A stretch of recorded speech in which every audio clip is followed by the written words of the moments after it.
നമസ്കാരം.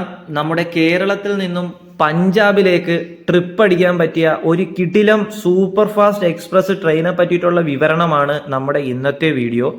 ഈ ഒരു ട്രെയിൻ നമ്മുടെ കേരളത്തിൽ നിന്ന് പഞ്ചാബിലേക്ക് വേണ്ടി മാത്രം സർവീസ് നടത്തുന്ന ഒരു ട്രെയിനാണ് കേട്ടോ. സ്റ്റോപ്പുകൾ വളരെയധികം കുറവുള്ള ഒരു പഞ്ചാബി ട്രെയിനാണിത്. വീഡിയോയിലോട്ട് പോകുന്നതിന് മുമ്പ് നിങ്ങളെല്ലാവരും തരുന്ന കണക്ക് എനിക്കൊരു ചെറിയ ലൈക്ക് ഒന്ന് സഹായിക്കണേ. എന്നിട്ട് ഇനി നമുക്ക് ഒട്ടും സമയം കളയാതെ ആ ഒരു ട്രെയിനെ പരിചയപ്പെടാം.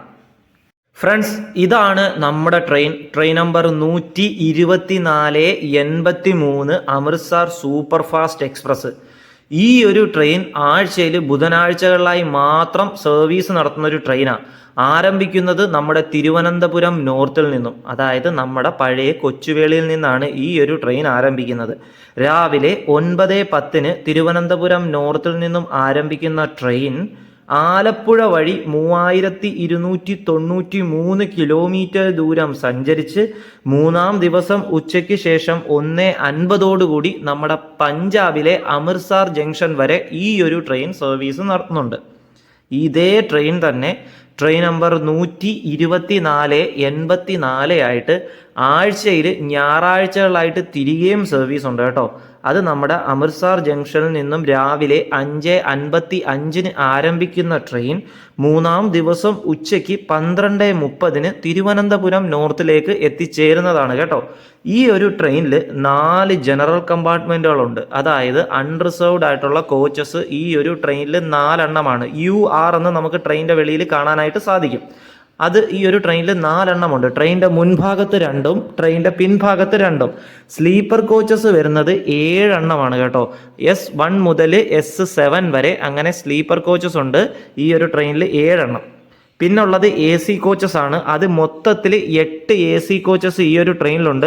അതിൽ തേർഡ് AC 5 എണ്ണവും സെക്കൻഡ് AC 2ഉം ഫസ്റ്റ് AC 1ഉം ആണ് കേട്ടോ. ഈ തേർഡ് AC 5 എണ്ണം ഉള്ളത് B1 മുതൽ B5 വരെയും സെക്കൻഡ് AC 2 എണ്ണം ഉള്ളത് A1 മുതൽ A2 വരെയും ഫസ്റ്റ് AC ഒരെണ്ണം ഉള്ളത് അത് H1ഉമാണ് കേട്ടോ. അറിയാത്തവർക്ക് വേണ്ടിയിട്ടാണ് ഇങ്ങനെ എടുത്ത് നിങ്ങൾക്ക് വിവരിച്ച് മനസ്സിലാക്കി തരാനായി ശ്രമിക്കുന്നത്. ഇനി ട്രെയിൻ തിരുവനന്തപുരം നോർത്തിൽ നിന്നാണ് ആരംഭിക്കുന്നത്. അതുകൊണ്ട് തിരുവനന്തപുരം നോർത്ത് തൊട്ട് അമൃത്സർ ജംഗ്ഷൻ വരെയുള്ള ടിക്കറ്റ് ചാർജ് ആയിരിക്കും ഞാൻ പറയുന്നത് കേട്ടോ. തിരുവനന്തപുരം നോർത്തിൽ നിന്നും അമൃത്സർ ജംഗ്ഷൻ വരെ ജനറലിന് ഒരാൾക്ക് ട്രെയിൻ ടിക്കറ്റ് ചാർജ് വരുന്നത് 695 രൂപയാണ്. സ്ലീപ്പറിന് 1110 രൂപയും തേർഡ് AC-ക്ക് 2825 രൂപയും സെക്കൻഡ് AC-ക്ക് 4120 രൂപയും ഫസ്റ്റ് AC-ക്ക് 7010 രൂപയുമാണ്. ശ്രദ്ധിക്കേണ്ട ഏറ്റവും ഇമ്പോർട്ടൻ്റ് ആയിട്ടുള്ള കാര്യം എന്താണെന്ന് വെച്ചാൽ, നമ്മൾ ഈ ഒരു ട്രെയിനിൽ AC കമ്പാർട്ട്മെൻറ്റിൽ യാത്ര ചെയ്ത് കഴിഞ്ഞാൽ അത് അടിപൊളി തന്നെ ആയിരിക്കും കേട്ടോ. അതിപ്പോൾ ഈ തേർഡ് AC ആണെങ്കിലും കുഴപ്പമില്ല, നല്ല യാത്ര നമുക്ക് ഈ ഒരു ട്രെയിനിൽ ചെയ്യാനായിട്ട് സാധിക്കും. പക്ഷേ സ്ലീപ്പർ എത്രത്തോളം ഈ ഒരു ട്രെയിനിൽ നമുക്ക് നല്ലതായിരിക്കുമെന്ന് എനിക്ക് അറിയത്തില്ല കേട്ടോ. കാരണം അനുഭവങ്ങളുള്ളവർ പറയുക, ഈ ഒരു ട്രെയിനിൽ സ്ലീപ്പർ കമ്പാർട്ട്മെന്റിൽ യാത്ര ചെയ്തിട്ടുള്ളവരുടെ അനുഭവങ്ങൾ പറയാം. സാധാരണ കേരളത്തിന് പുറത്തു പോകുമ്പോഴുള്ള ദൂരയാത്ര ചെയ്യുമ്പോഴുള്ള അവസ്ഥ നമുക്ക് സ്ലീപ്പർ കമ്പാർട്ട്മെന്റുകളിൽ അറിയാമല്ലോ. അതുകൊണ്ടാണ് ഞാൻ നിങ്ങളെ ആരെയും സ്ലീപ്പറിലോട്ട് സജസ്റ്റ് ചെയ്യാത്തത് കേട്ടോ. ഇൻ കേസ് നമുക്ക് ബഡ്ജറ്റ് ഫ്രണ്ട്ലി ആയിട്ട് പോകണമെങ്കിൽ സ്ലീപ്പറിൽ തന്നെ പോവാം. നമ്മളൊരു ഗ്രൂപ്പൊക്കെ ആണെങ്കിലും പോവാം, ഇനിയിപ്പോൾ ഒറ്റയ്ക്കാണെങ്കിലും പോവാം, എങ്ങനെയാണെങ്കിലും പോവാം. എന്നാലും നമ്മളൊന്ന് ശ്രദ്ധിക്കാൻ വേണ്ടിയിട്ടാണ് ഞാൻ നിങ്ങൾക്ക് ഇതൊന്ന് പറഞ്ഞു തന്നത്.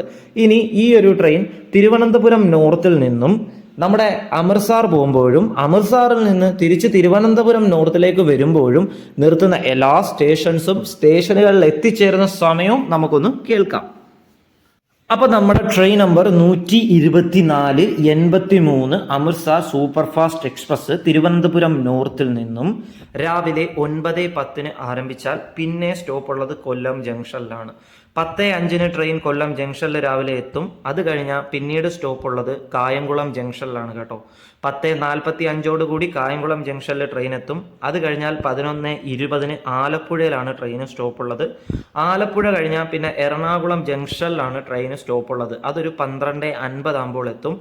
അത് കഴിഞ്ഞാൽ പിന്നെ ഉച്ചയ്ക്ക് ശേഷം 2:10 തൃശ്ശൂരാണ് നമ്മുടെ ട്രെയിന് സ്റ്റോപ്പ് ഉള്ളത്. അത് കഴിഞ്ഞാൽ 3:05 ഷൊർണൂർ ജംഗ്ഷനിലാണ് നമ്മുടെ ട്രെയിൻ സ്റ്റോപ്പ് ഉള്ളത്. ഷൊർണൂർ ജംഗ്ഷൻ കഴിഞ്ഞാൽ പിന്നെ വൈകുന്നേരം 4:30 ട്രെയിൻ കോഴിക്കോടേക്ക് എത്തിച്ചേരും കേട്ടോ. കോഴിക്കോട് സ്റ്റോപ്പ് ഉണ്ട്. അത് കഴിഞ്ഞാൽ 5:52 കണ്ണൂരാണ് ട്രെയിൻ സ്റ്റോപ്പ് ഉള്ളത്.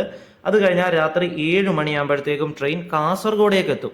കാസർഗോഡേക്ക് ട്രെയിൻ എത്തിക്കഴിഞ്ഞാൽ പിന്നെ കേരളത്തിലെ ട്രെയിനിൻ്റെ സ്റ്റോപ്പുകൾ കഴിഞ്ഞു കേട്ടോ. അത് കഴിഞ്ഞാൽ പിന്നീട് രാത്രി 8:05 ട്രെയിൻ സ്റ്റോപ്പ് ഉള്ളത് മാംഗ്ലൂർ ജംഗ്ഷനിലാണ്. അതായത് കേരളം കഴിഞ്ഞ് നമ്മൾ മംഗലാപുരം കർണാടകയിലോട്ട് കയറിയിരിക്കുകയാണ്. മാംഗ്ലൂർ ജംഗ്ഷൻ കഴിഞ്ഞാൽ പിന്നെ സ്റ്റോപ്പ് ഉള്ളത് 9:20 ഉടുപ്പിയിലാണ്. ആദ്യത്തെ ദിവസത്തെ സ്റ്റോപ്പ് അവിടെ കഴിഞ്ഞിരിക്കുകയാണ്. അതായത് 9:20 ആദ്യത്തെ ദിവസം നമ്മൾ രാത്രി ഉടുപ്പിയിൽ എത്തിക്കഴിഞ്ഞാൽ പിന്നെ അടുത്ത ദിവസം അർദ്ധരാത്രി 1:05 മഡ്ഗാവ് ജംഗ്ഷനിലാണ് നമുക്ക് സ്റ്റോപ്പ് ഉള്ളത് കേട്ടോ, രണ്ടാം ദിവസം.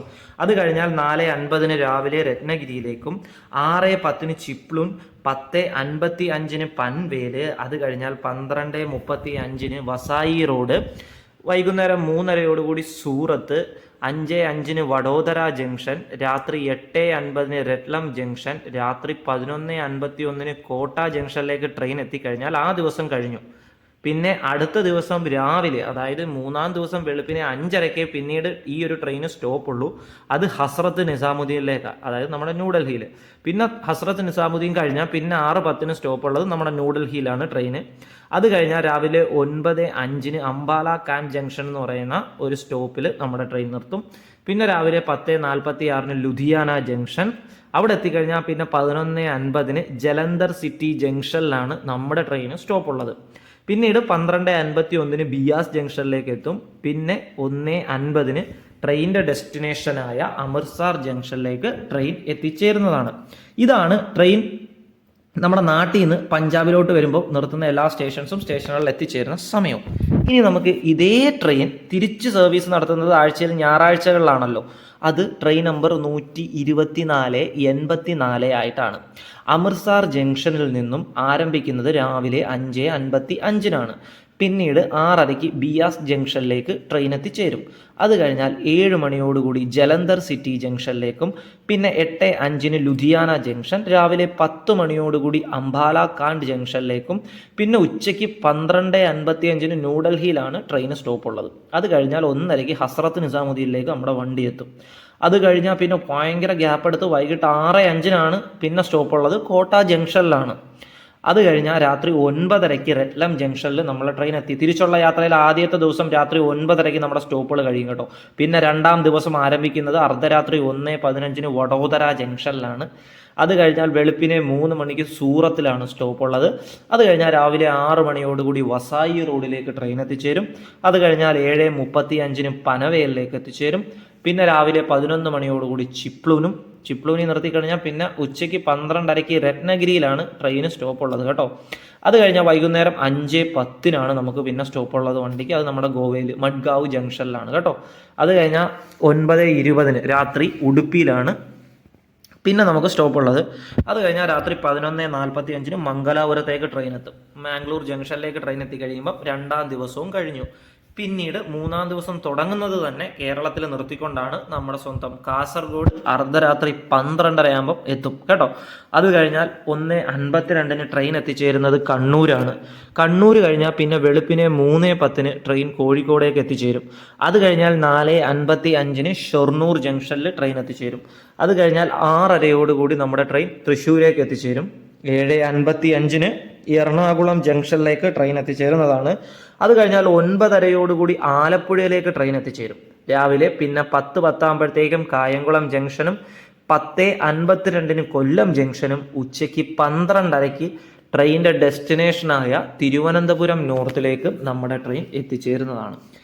അപ്പോൾ ഈ ഒരു ട്രെയിൻ നമ്മുടെ കേരളത്തിൽ നിന്ന് പഞ്ചാബിലേക്ക് പോയപ്പോഴും പഞ്ചാബിൽ നിന്ന് കേരളത്തിലേക്ക് വന്നപ്പോഴും നിർത്തിയ എല്ലാ സ്റ്റേഷനുകളിൽ എത്തിച്ചേരുന്ന സമയവും നിങ്ങൾക്ക് നല്ലതുപോലെ വ്യക്തമായി എന്ന് മനസ്സിലായി എന്ന് തന്നെ ഞാൻ വിശ്വസിക്കുന്നു. എന്നിരുന്നാലും ട്രെയിനിൽ ഞാൻ ഈ പറഞ്ഞ കാര്യങ്ങളൊക്കെ വെച്ചിട്ട് നിങ്ങൾക്ക് എന്തെങ്കിലും സംശയങ്ങൾ ഉണ്ടെങ്കിൽ തീർച്ചയായും നിങ്ങൾക്കത് എന്നോട് കമൻറ്റ് ബോക്സിൽ ചോദിക്കാവുന്നതാണ്. തീർച്ചയായും നിങ്ങൾക്ക് ഞാൻ അതിനുള്ള മറുപടിയും തരുന്നതാണ്. നമ്മുടെ കേരളത്തിൽ നിന്ന് ഡയറക്റ്റ് ഈ അമൃത്സർ ജംഗ്ഷൻ വരെ പോകുന്ന, പഞ്ചാബിലെ അമൃത്സർ ജംഗ്ഷൻ വരെ പോകുന്ന ഒരേ ഒരു ട്രെയിൻ ഇതാണ് കേട്ടോ. ഇത് കൂടാതെ നമുക്ക് പഞ്ചാബിലേക്ക് കണക്ട് ചെയ്ത് പോകാൻ പറ്റുന്ന, കണക്റ്റുള്ള ഡയറക്റ്റ് ഈ പോകാൻ പറ്റുന്ന വേറൊരു ട്രെയിൻ എന്ന് പറഞ്ഞാൽ നമ്മുടെ കേരള സമ്പർക്ക് ക്രാന്തി ഇല്ലേ, അതിൽ യാത്ര ചെയ്താലും നമുക്ക് ഈ പറയുന്ന പഞ്ചാബിലേക്ക് എത്തിച്ചേരാനായിട്ട് സാധിക്കുന്നതാണ്. പിന്നെ ഹൈ പ്രയോറിറ്റി വണ്ടി, അതായത് നമ്മുടെ നാട്ടിൽ നിന്ന് പഞ്ചാബിലേക്ക് പോകാൻ ഏറ്റവും ഹൈ പ്രയോറിറ്റി ആയിട്ടുള്ള ഒരു സൂപ്പർ ഫാസ്റ്റ് എക്സ്പ്രസിൻ്റെ പേര് കൊണ്ട് പ്രശസ്തി നേടിയത് ഈ ഒരു ട്രെയിനാണ് കേട്ടോ. നമ്മൾ ഇന്ന് ഈ പരിചയപ്പെട്ട അമൃത്സർ സൂപ്പർ ഫാസ്റ്റ് എക്സ്പ്രസ് അങ്ങനെ വലിയ പരാതികളൊന്നും കേൾക്കാത്തൊരു ട്രെയിനാണ്. നാട്ടിൽ നിന്ന് പഞ്ചാബിലോട്ട് പോകുമ്പോഴാണെങ്കിലും പഞ്ചാബിൽ നിന്ന് നാട്ടിലോട്ട് വരുന്നതാണെങ്കിലും നമ്മൾ ഈ ദീർഘദൂര യാത്രകൾ പോകുമല്ലോ കേരളം വിട്ട്, അപ്പോഴൊക്കെ കിട്ടുന്നതിൻ്റെ ഒരു പ്രശ്നത്തിൻ്റെ അത്ര ബുദ്ധിമുട്ട് ഈ ഒരു ട്രെയിനില്ല. എന്നിരുന്നാലും നമ്മൾ അങ്ങ് ഭയങ്കര ട്രെയിനാണെന്നൊന്നും വിചാരിക്കരുത് കേട്ടോ. കേരളത്തിനകത്തേ ഉള്ളൂ ട്രെയിനുകൾക്ക് വൃത്തിയും വെടുപ്പും, പിന്നെ ആൾക്കാരുടെ പെരുമാറ്റം, അങ്ങനെയുള്ള പല കാര്യങ്ങളൊക്കെ ഉണ്ട്. TT ഇടപെടാത്ത കേസുകൾ, RPF ഇടപെടാത്ത, അങ്ങനെ പല കാര്യങ്ങളൊക്കെ ഉണ്ട് കേട്ടോ. അപ്പോഴും ഞാൻ എപ്പോഴും പറയുന്നത്, ഞാൻ എന്തുകൊണ്ടാണ് ഇങ്ങനെ പറയുന്നത് അറിയാം, നമ്മൾ എന്തും എക്സ്പെക്ട് ചെയ്ത് വേണം കേരളത്തിന് പുറത്തോട്ട് ട്രെയിനിൽ യാത്ര ചെയ്യുമ്പോൾ നമുക്ക് ഇരിക്കാം. അപ്പോൾ ഓട്ടോമാറ്റിക്കലി നമ്മളൊരു യാത്ര പോകുമ്പോൾ നമുക്കിങ്ങനെ കേട്ടതിൻ്റെ ഒരു അറിവ് വെച്ച് നമ്മൾ ഇങ്ങനെ ആയിരിക്കും പോകുന്നത്, എന്തും നേരിടാം അല്ലെങ്കിൽ ഇങ്ങനെയൊക്കെ സംഭവിക്കാം. അത് പിന്നെ നമുക്ക് അങ്ങനെ ഒരു എക്സ്പെക്ടേഷൻ ഉണ്ടായതുകൊണ്ട് നമ്മുടെ യാത്രയിൽ അത് വലുതായിട്ട് ബാധിക്കില്ല. ഇതല്ല നമ്മൾ ചിലപ്പം ട്രെയിനിൻ്റെ ഒരു ഇത് വെച്ച് നമ്മളങ്ങ് കയറി പോയിട്ട് പിന്നെ ഈ സ്ലീപ്പറിലൊക്കെ പോയി ബുദ്ധിമുട്ടുകളും കാര്യങ്ങളൊക്കെ ഉണ്ടായി കഴിഞ്ഞാൽ അത് നമ്മുടെ യാത്രേനെ മാനസികമായിട്ട് ശാരീരികമായിട്ടും ബുദ്ധിമുട്ട് വരുത്തും. അപ്പോൾ അത്രയൊക്കെ ഉള്ളൂ. ഇന്നത്തെ ഈ ഒരു വീഡിയോ നിങ്ങൾക്ക് തീർച്ചയായും ഉപകാരപ്രദമായി എന്ന് തന്നെ ഞാൻ വിശ്വസിക്കുന്നു. ഉപകാരപ്രദമായി കഴിഞ്ഞാൽ വീഡിയോയുടെ ആദ്യമേ പറഞ്ഞതുപോലെ ലൈക്ക് ചെയ്യാനും ഷെയർ ചെയ്യാനും കമൻറ്റ് ചെയ്യാനും ഒന്നും നിങ്ങൾ മറന്നു പോകല്ലേ. ഇനി ഇതുപോലെ ഏതെങ്കിലും അതിൻ്റെ കാര്യം പറഞ്ഞപ്പോഴാണ് തൊട്ടടുത്ത വീഡിയോ ചിലപ്പോൾ വരുന്നത് നമ്മുടെ മലബാർ ഭാഗത്ത് നിന്ന് ഗുരുവായൂരിലേക്ക് പോകാൻ ട്രെയിനിൽ എങ്ങനെ എത്തിച്ചേരാം എന്നുള്ള വീഡിയോ ഉടനെ വരുന്നതാണ്. അപ്പോൾ അതുവരേക്കും ബൈ.